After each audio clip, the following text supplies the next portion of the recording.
Trop souvent, les liaisons sont vues comme le résultat d'une ardeur aléatoire ou simplement d'une méchanceté pure et simple, mais c'est très rarement le cas. En ce qui concerne les liaisons, nous passons beaucoup trop de temps à nous indigner ou à garder le secret et beaucoup trop peu de temps à essayer de comprendre. En vérité, les liaisons proviennent d'un aspect très délicat de notre psychologie romantique. Dans les relations avec un partenaire, nous avons tous besoin de mélanges soigneusement calibrés de deux ingrédients différents, la distance et la proximité. Nous avons un besoin de proximité et un besoin de distance. Nous voulons en partie la proximité pour sentir que nous pouvons faire des câlins, toucher, être confortable, intime et entièrement détendu et chez nous avec quelqu'un.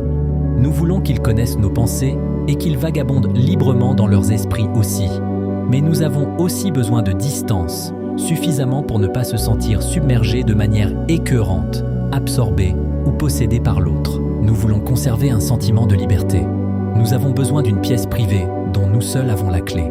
Tout déséquilibre vers une surproximité ou une surdistance peut s'avérer catastrophique s'il n'est pas abordé. Dans une relation qui menace de pencher dangereusement vers la surproximité, nous pouvons être poussés à l'infidélité par un désir puissant de nous prouver que tout ce que nous faisons et sommes n'est pas possédé par le partenaire, que nous restons désirables pour le monde et que nous sommes une entité autonome. Coucher avec une nouvelle personne pourrait ne pas être simplement une question de luxure. Il s'agit d'échapper au sentiment alarmant que toute notre identité semble être sur le point de se dissoudre dans le couple. Mais trop de distance peut miner la fidélité de manière tout aussi puissante. La distance est lue comme un rejet constant.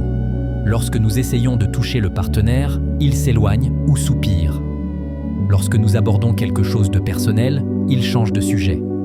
Nous pouvons finir par avoir une liaison, non pas parce que nous n'aimons plus le partenaire, mais précisément parce que nous l'aimons. Et pourtant, la distance qu'il semble nous imposer par son manque d'engagement semble insupportable et humiliante. C'est la pire des ironies que, si l'on est découvert, on sera accusé de ne pas s'en soucier, alors que c'est le fait de s'en soucier trop qui a pu inspirer toute cette escapade erronée.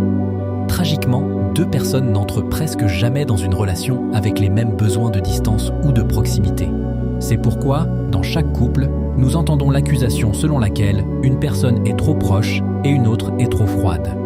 Ce sont des mots vicieux et inutiles pour ce qui est au fond juste deux manières différentes de se sentir à l'aise en amour.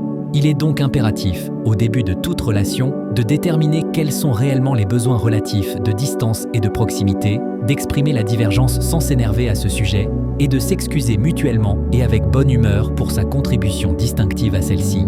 Ce n'est qu'ainsi que nous pouvons espérer garantir que l'écart ne mène lors d'une conversation en ligne, dans un bar ou lors d'une conférence, à une situation où seule une liaison semble être une solution plausible aux problèmes épineux de distance et de proximité.